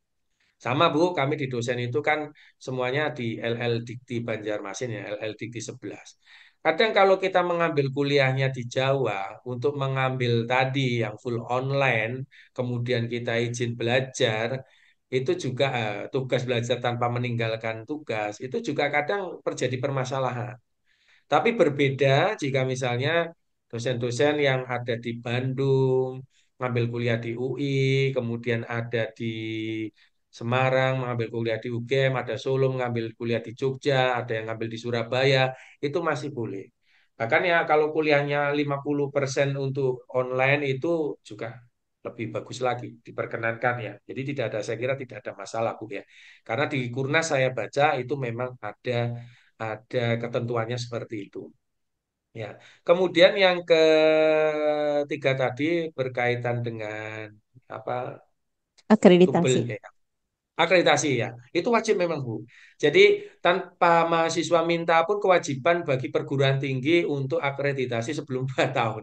Karena batas maksimal berlakunya akreditasi minimal yang tadi di SK disebutkan, yang sedang kita proses untuk minta sertifikat akreditasinya dari LAMPTKES ini, itu memang batasnya itu 2 tahun setelah SK pendirian prodi di UA. Jadi mau tidak mau itu menjadi kewajiban kami sebelum mahasiswa itu lulus itu sudah harus akreditasi. Jadi memang beda Bu dengan dulu. Kadang ya dulu itu ya angkatan pertama itu belum bisa diluluskan atau belum ada karena akreditasinya belum ada. Tapi kan sekarang kan tidak bisa Bu, itu tuntutan gitu. Jadi kalau kita Ya, tidak segera mengambil akreditasi, maka prodinya ya nanti tidak berlaku lagi izin prodinya dan otomatis tutup. Makanya ya cara memperpanjang izin prodi itu dengan akreditasi salah satunya. Jadi ya. tidak usah khawatir ya Bu Farida ya. Insya Allah sih itu menjadi tugas kewajiban kami untuk akreditasikan. Kalau udah akreditasi minimal itu, apalagi saya dengar sekarang itu namanya bukan akreditasi baik, baik sekali, terus kemudian unggul ya. Nantinya kalau tidak salah itu akan hanya ada dua yaitu akreditasi, terakreditasi atau tidak Naskah terakreditasi. tidak, Kalau ya. sudah sudah izin operasional itu umumnya ya pasti terakreditasi. Ya, silakan lanjut lagi. Ini ada yang ini ada yang katanya sampai Sabtu kuliahnya. Wah, ini kalau sudah sampai Sabtu ini ya memang mau tidak mau itu ya harus tugas belajar ya, full. Kalau bisa usulannya banyak online ya. Kalau kuliahnya banyak online itu nanti perlu kita pertimbangkan lagi karena kalau kalau kita full online itu juga jadi masalah gitu ya. Bukan masalah di ininya sih ya. Yang pastinya online itu kan butuh butuh interaksi ya. Kuliah itu kan tidak hanya sekedar tapi butuh interaksi. Terus ini di Kapuas Hulu itu BKPSDM-nya minta yang akreditasinya baik sekali. Kalau yang saya baca di Pergub kemarin itu baik dan baik sekali ya. Ya, apakah itu juga berlaku untuk di per apa perbubnya ya? Kalau Pergub itu saya baca kemarin baik dan baik sekali. Tapi kalau Perbub sana itu apakah ada ini sendiri? Coba ditanyakan dulu kan biasanya kayak gitu kan tidak mungkin hanya dari pihaknya itu dari PKPSM harus minta baik sekali minta suratnya seperti apa apakah betul nah kalau memang harus baik sekali itu mungkin juga akan ada revisi berikutnya karena akreditasi itu sudah tidak lagi baik dan baik sekali unggul tapi terakreditasi tidak terakreditasi tapi memang belum keluar aturan itu saya ingin kalau di kota satu ada yang PK tidak semuanya terlibat oh ya semuanya boleh gak diterima semuanya Pak Kalau diterima semuanya itu sebenarnya kapasitas ya, tergantung ke kapasitas. Ya, ini kemudian ada sudah ditanyakan harus baik sekali. Wah, ini untuk yang dari hulu ya. Ya, kalau kalau seperti itu prasyaratnya saya kira mungkin harus ada advokasi ya. Nanti kita coba untuk ada advokasi untuk wilayah-wilayah tertentu yang menginginkan seperti itu. Karena biasanya memang ya tidak bisa kita pungkiri ya. Ada beberapa daerah itu yang strict sekali di konteks-konteks seperti itu, ada yang tidak. Tapi kalau kalau kalau kita lihat ya SEBKN tentang penyesuaian ijazah. Coba dibaca deh nanti yang 2025 itu nanti saya sharekan ya. SEBKN yang tentang penyesuaian ijazah. Di situ ada ketentuan dari perguruan tinggi apa yang boleh disesuaikan gitu. Kalau baik sekali tidak harus di situ sebenarnya tertulisnya itu baik. Nah, kalau untuk baik saat ini kan kita sebenarnya standar standar minimal itu akreditasi itu kan baik ya. Kalau sekarang sudah masuk minimal akreditasi, itu seharusnya ketika pengajuan tidak ada permasalahan kan hanya perbedaannya proses pembelajaran itu akan di assessment langsung ke lapangan gitu. Itu harusnya bisa keluar baik karena minimal akreditasi pengajuan awal di mana-mana itu ya jatuhnya akan baik. Jadi saya kira tidak ada masalah ya. Mudah-mudahan tidak ada masalah. Ada lagi pertanyaan standar TOEFL-nya berapa ya. Untuk TOEFL yang akan diteskan itu adalah TOEFL untuk pemetaan ya. Kalau untuk standar kelulusan magister nanti itu adalah 450. Jadi kelulusannya ya, kelulusan. Jadi sebelum Anda ujian akhir atau biasanya kami kalau yang pengalaman berdasarkan pengalaman kami yang pernah kuliah itu sebelum seminar proposal itu TOEFL-nya harus mencapai 450. Dan TOEFL 450 itu bisa menggunakan TOEFL dari MUSEL. Jadi bukan TOEFL ITB ya, tapi TOEFL MUSEL. Advokasi dengan BKPSDM Kapuas Hulu, insya Allah isu ini akan coba kita untuk siasati ya gimana dengan mencarikan apa dokumen-dokumen pendukung tentunya. Tapi sebenarnya bisa diadvokasi langsung oleh para para calon-calon mahasiswa ini karena kan aturan itu kan ketika mereka minta seperti ini harus ada hitam di atas putih aturannya. Sementara kalau ada aturan yang lebih tinggi mengatakan lain kan tentunya itu sebagai bahan advokasi ya. Dan tadi kalau kalau toh tugas belajar atau izin belajar itu tidak diberikan ya sebenarnya kalau saya ya kuliah-kuliah bayar sendiri aja kok disusahkan dulu-dulu juga gimana kuliah bayar sendiri. Hanya karena kita ada ikatan kerja di situ agak susah di situ ya memang ya. Mudah-mudahan semuanya bisa tidak ada masalah. Kalau bisa advokasi semua BK di daerah Pak Aga yang di BKN bisa tahu dan sistem. Oh baik baik Insya Allah.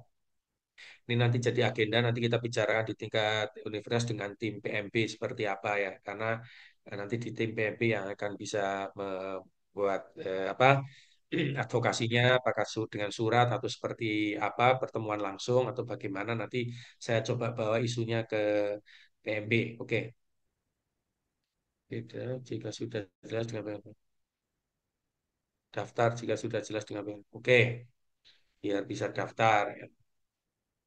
Untuk saya belum tahu ini ya. Kalau untuk mengurus tugas belajar itu apakah sebelum kita kuliah atau pada saat kita kuliah gitu. Kalau kalau pengalaman saya dulu itu sebenarnya tubel itu ya jalan sambil kuliah itu bisa. Gitu.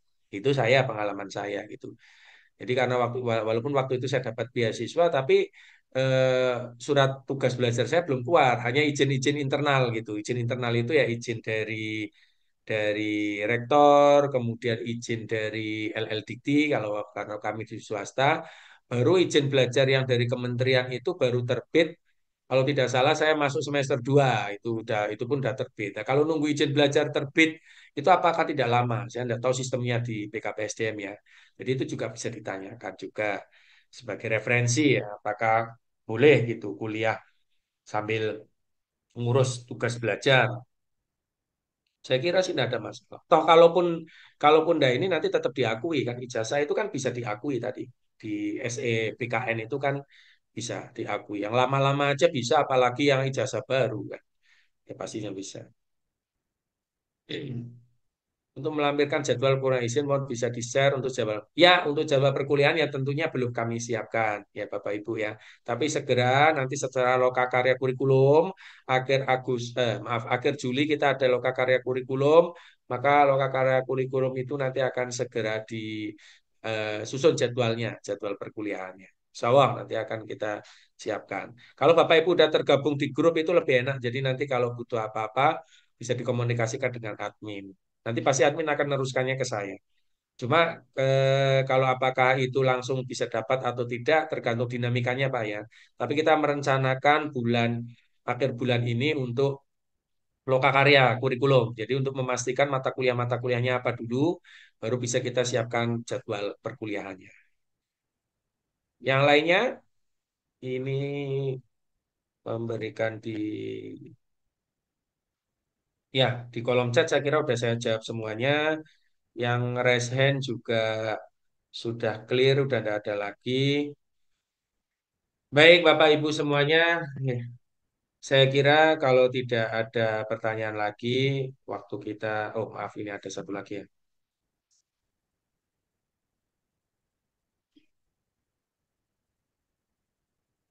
Harus mengurus izin dulu, melengkapi dokumen syarat juga dari kemarin sudah konsul. Jadi harus izin dulu ya sebelum daftar atau sebelum kuliah gitu maksudnya ya.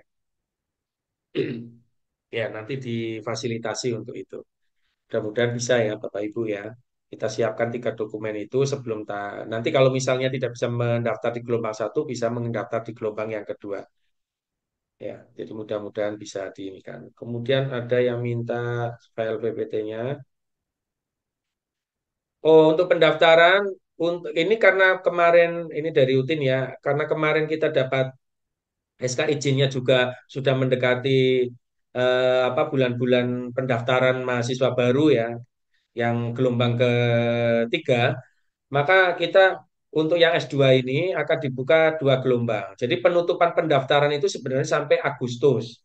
Tapi kita akan lakukan tes di bulan Juli. Jadi bulan Juli jika sudah memenuhi kuota tadi sampai 50 maka kita close. Itu tidak sampai Agustus. Tapi untuk yang mau mendaftar di bulan Agustus ya kalau di bulan Juli ini masih ada kuotanya yang daftar di Agustus gitu. Tapi kalau tidak ya nanti ikut tahun depan lah. Kampusnya tidak kemana-mana, insya Allah masih di Pontianak ya. Tapi saya memberikan saran kalau untuk kuliah itu kan sebenarnya kan pertama, pertama itu kan ada kebanggaannya. Kalau kita jadi alumni yang pertama kali itu kan akan dikenang. Terus kemudian kita akan lebih banyak berinteraksi dengan dosen-dosen yang di angkatan-angkatan pertama itu biasanya dosennya lebih lebih interaktif ya. Kemudian penyusunan tugas akhir, Anda akan menjadi concern, biasanya pasti ya, akan jadi concern dalam penutunan tugas akhir. Dan itu kan menjadi privilege tersendiri dan akan lebih enak gitu ya dalam penyusunan tugas akhir. Oke ya. Ada yang meminta untuk di-sharekan materi PPT, kemudian admin minta tolong di-sharekan itu apa eh, link untuk izin atasan. Jadi Bapak Ibu, untuk izin atasan yang harus ditandatangani itu adalah atasan langsungnya aja ya. Jadi kalau misalnya di puskesmas ya cukup atasan langsungnya puskesmas. Tapi kalau rata-rata udah jadi kepala puskesmas ya atasannya dari dinas ya nanti yang bisa memberikan ini. Saya coba sharekan. Di itu juga ada nanti di link pendaftaran juga ada. Itu ada izin atasan, kemudian rekomendasi, kemudian materi file sosialisasi. Rekomendasi akademik bisa minta ke pembimbing PA-nya atau pembimbing ini. Berharap kapasitas ditambah. Insya Allah ya, karena kita harus mengikuti apa kuota ya, kuota dan ruangan ya pastinya kan. Ini karena prodi ini kan izinnya keluarnya itu kan sudah mendekati akhir tahun ajaran baru ya dan memulai tahun ajaran baru jadi membutuhkan persiapan dan itu tidak mudah termasuk pengajarnya. Izin mengikuti tes dulu monggo silakan. Untuk mengikuti tes tidak mahal bayarnya 500.000 ya sambil main-main ke Pontianak nanti insya Allah tanggal 2 bisa bisa diikuti ya. Dan silakan bisa mendaftar nanti buka linknya untuk pendaftaran akademik Pak Anton tuh ya admin Bang Mimin tolong di-sharekan untuk link pendaftarannya ya nanti ada mengisi Google Form kemudian ada mengisi macam-macamnya nah, itu nanti silakan di situ dilihat aja ya di situ ada dasar rekomendasi akademik kemudian pembayarannya juga online bayarnya 500.000 ya kayak daftar sekolah umumnya gitu. Baik Bapak Ibu ada lagi yang mau ditanyakan sudah di save link-linknya kemudian sudah di save di kolom chat silakan. Oh baik, ada yang juga izin untuk materi dan juga itunya dikirim ke WA Group. Min, mohon form-form izin sama materi juga dikirimkan di grup dari Pak Awet Sandi ini Sintang nih. Ya. Assalamualaikum Pak Andri, boleh nyapa teman-teman di grup Zoom? Waalaikumsalam, silakan. Baik, Ini Bu Mas, udah Indah. memberikan Ya, informasi kesehatan. Iya. Assalamualaikum teman-teman, apa kabar? Pakai HP nih. Aduh, berantakan rumahnya. Waalaikumsalam, Ibu. Waalaikumsalam Bu. Apa Apa kabar? kabar? Waalaikumsalam Bu. Mudah-mudahan Sehat Ibu semua? masih ingat dengan kami ya. Sehat semua Bu Alhamdulillah Indah. sehat. Masih dong, ingat dong. Masya Allah. disapa Ayo, satu-satu segera. keburu yuk Bu, ramai Bu. Hah? Itu Kalau tadi disapa tuh langsung. satu-satu keburu ramai. Itulah. Teman-teman, Ibu I hanya sekedar ini aja, maksudnya memotivasi teman-teman ya, ayo segera bergabung ya di fakultas kita ya, karena untuk angkatan pertama ini insya Allah masih sangat murah karena Bu I Lagi banyak cari sekali donor, masukan Bu. dari luar loh, Siap, dari siap luar Bu, loh, siap. katanya bilang gini, Pak murah sekali Bu S2 di UMP katanya. Nah ini makanya mumpung ada untuk gelombang pertama ya, monggo Betul, Bu. teman-teman maksimalkan.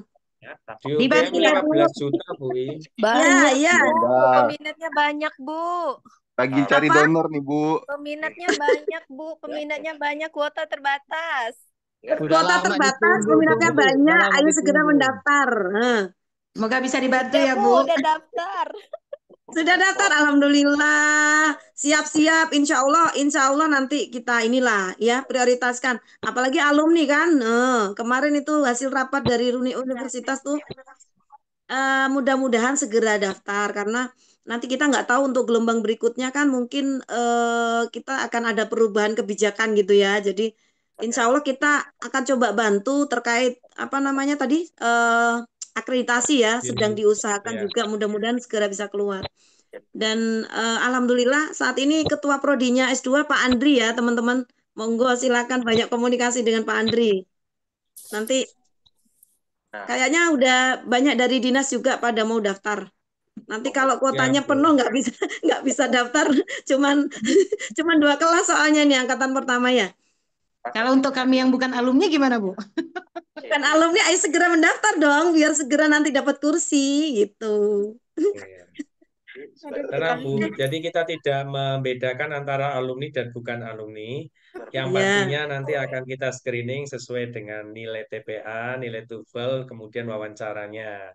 Ya, ya wawancara betul. tidak subjektif, ya wawancaranya kan semuanya ada pedomannya, jadi tidak usah khawatir. Prinsipnya kalau wawancara itu umumnya ini yang ditanyakan itu kaitannya dengan kesiapan kuliah Mm-mm, S2, kesiapan akademik betul. berarti ya, kemampuan kita bagaimana mengelola tugas dengan pekerjaan, nanti pasti akan ditanyakan. Kemudian kesiapan tema skripsi ya, maaf, tema tesisnya. Sudah ada bayangan belum nanti mau meneliti tentang apa? Ya kalau belum, sekarang cari-cari aja di sekitar lingkungan kerja atau apa yang berkaitan dengan program-program kerja. Karena tesis itu kurang lebihnya dengan skripsi, hanya dia beda dalam konteks analisis data, kemudian ya dalam pembahasan macam-macam lah itu tapi tidak terlalu berbeda jauh. Beda dengan di S3 yang butuh novelty yang lebih tinggi ya. Terus yang ketiga biasanya kaitannya dengan wawancara itu kesiapan secara material ya. Ada enggak kesiapan material? Jadi ya kami juga prodi itu kan enggak berkeinginan ada calon mahasiswanya sudah berupaya masuk tapi putus di tengah jalan ketika terkendala karena Silakan, biaya teman-teman, karena kami silakan belum disimpulkan. memiliki program Nah, Kak. beasiswa. Jadi Bu khawatirnya ingat, nanti Bu lagi Zoom, tidak lagi bisa Zoom sama selesai. ini loh. Tapi prinsipnya gini Bu, Bapak Ibu sekalian, ya, prinsipnya kami berharap masuk 50 keluar juga harus 50. Itu sudah menjadi komitmen ya. Saya kira tidak cuma perguruan tinggi kami ya, hampir sebagian besar perguruan tinggi seperti itu. Ya masuk 50, keluar 50, masuk 20 ya keluar 20 gitu. Dengan melaksanakan sistem pembelajaran yang tentunya yang kredibel ya, yang bisa dievaluasi dengan bagus. Ya, gitu ya, Winda ya. Baik, Bapak Ibu, saya kira kita akhiri ya diskusi kita pada hari ini dan kami persilakan untuk Bentar, selanjutnya bisa Pak Andri, itu ada yang dilanjutkan dengan masih proses masuk Sabtu pendaftaran. Minggu kah itu? Puskesmas mana tuh, Pak Andri? Apa Bu? Ini nih ada yang bilang masih kerja Sabtu dan Minggu masih masuk kerja. Salah Puskesmas mana ketik, itu? Bu. Salah ketik, Bu. Jumat Sabtu maksudnya. Masih ada, masih ada Puskesmas mas kota Bu. lapor. Ah, enggak. Puskesmas kota Bu Indah, Yang hari Jumat Minggu Sabtu. kerja. Jumat Sabtu, Bu Indah. Minta tolong Itulah. Yang ngomong puskesmas dikondisikan. kota lagi itu nanti Pui lapor sama Bapak. Ini minggu-minggu Maaf suruh ya, kerja Bu. Ya. ngapain? Maaf, Bu. Oke, siap-siap. Oke, ya mudah-mudahan nanti bisa dibantu. Bu I juga udah ngomong sama kepala dinas ya, Pak Saptiko juga. Mudah-mudahan yang kota bisa itu. Ya, mudah-mudahan bisa dibantu untuk advokasi ke Kehadirannya. BKD juga Bu ya. Ya, betul. Untuk tes TOEFL-nya tes TOEFL di MUSEL ya, di Muhammadiyah ya. Jadi nanti one day service, Anda datang ke Muhammadiyah tanggal 2 itu, nanti setelah yang mendaftar, nanti akan kita beri undangan khusus untuk melaksanakan tes ya. Di UMP itu tes TPA, kemudian ada tes TOEFL di MUSEL, dan dilanjutkan dengan tes wawancara. Jadi satu hari itu selesai. Anda tidak perlu bolak-balik lagi ke Pontianak ya. Untuk pendaftaran online bisa di tempatnya masing-masing di seluruh Kalbar itu boleh silakan daftar dari lokasi yang sama. Tapi nanti pada saat tes harus datang untuk tes TPA, TOEFL dan juga tes wawancaranya ya. Saya sudah daftar nih Pak.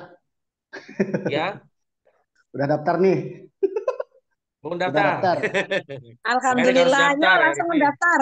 Erik ini senang kalau dia daftar. Mungkin keluarganya di Pontianak soalnya dia. Jadi Eh, nyebrang Oh, mah bolak-balik itu Pontianak. Erik bimbingan Bu Ika, Erik kah? Erik Erik Firmansah, Firmansah Bu. Bu. Oh, beda. Ada Firmansyah nama Bu, Erik juga. Ya, kakaknya Pak Marjan. Bimbing. bimbingan Pak Marjan. Oh, Iya ada Pak Pak Marjan. Marjan tuh di dalam ini Zoom.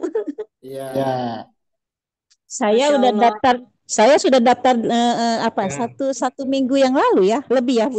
betul. Kalau Bu Fa sih daftarnya udah jauh, Udah Awal ngeceng udah. duluan ya Bu. udah ngecun duluan. Sama Ibu Kepala Dinas Provinsi udah cun ya. Oh Mak sampai ya, ragu-ragu lagi. Iya dong, Bu kepala dinas sudah. udah minta Beneran. kursi. Oh alah, mantap.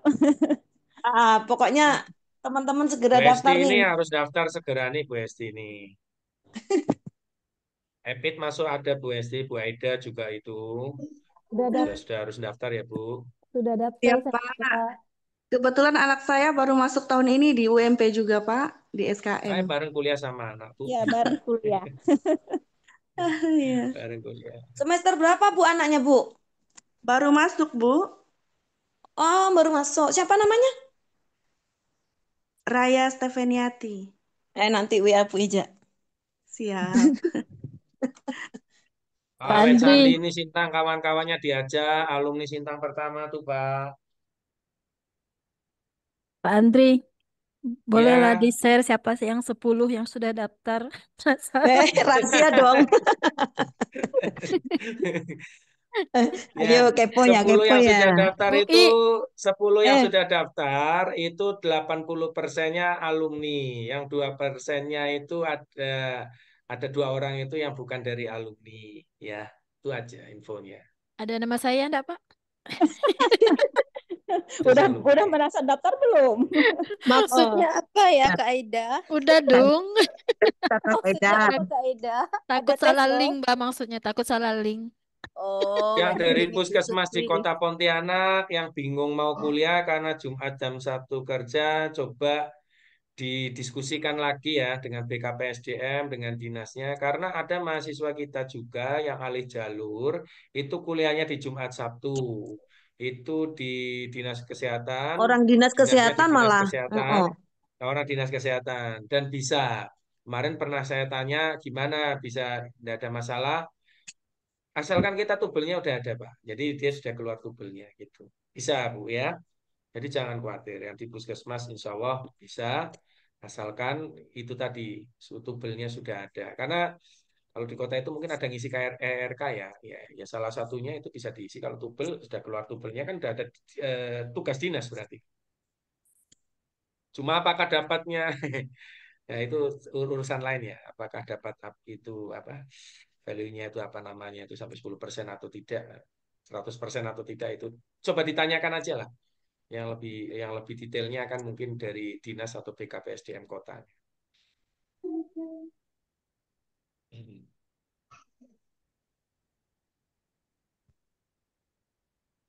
yang dari Ketapang tuh deh. Berapa itu? Minta tolong koordinasi sama itu nanti ya. BKPSDM ya, KPSDM. iya iya itu Iya. hampir semuanya Bu. Ya nanti itu kita Dari Ketapang itu jadikan kemarin sebagai. dinas kesehatan tuh, orang-orang dinas kesehatan tuh udah WA Bu I yang mau daftar. Iya Bu, ya, karena kan di dinas kesehatannya kadang nggak ada masalah ya mengizinkan, cuma di BKPSDM-nya itu KPSDM-nya ya. Ya, butuh ya Bu I. diadvokasi lah. Salam dari Novi Bu I. Waalaikumsalam warahmatullahi wabarakatuh. On kamera, sorry lagi di jalan. Apa kabar? Ya Allah, sebentar. Bu I juga mau. Ah, Ah, minta tolong koordinasi di BKPSDM ya Pak Andri. hmm. Perlu izin kan Novi ini? Tak perlu izin lah Novi, BKPSDM langsung Kak ACC mungkin pejabat. kalau ke Tapang. Udah Hmm? dicoba. Ya, nanti dikoordinasikan kembali lah Pak. Soalnya kemarin udah rencananya mau kuliah di Undip, cuman udah disetujuin di sana. Hmm. Kok jauh-jauh ke Undip? Nanti dosennya aja orang Undip. Kan belum buka Bu. Ini kalau udah buka ya, Sanggo juga ini mudah-mudahan ya. bisa daftar. Sanggo juga ya, minta untuk di ini kan ya, Iya Pak. diadvokasikan ya.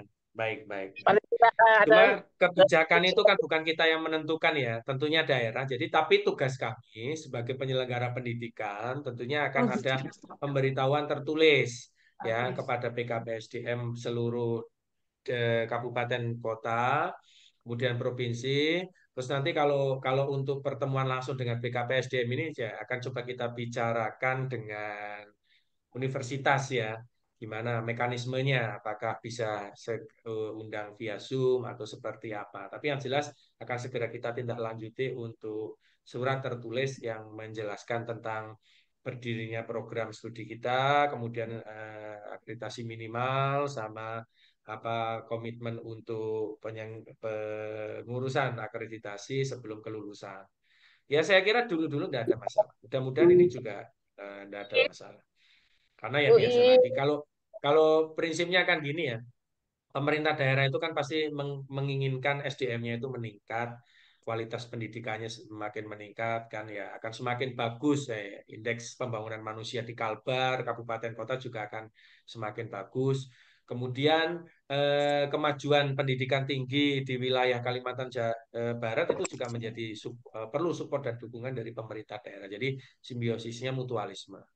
Insya Allah kalau semua pihak itu menyadari hal-hal tersebut, saya kira yang susah itu menjadi mudah.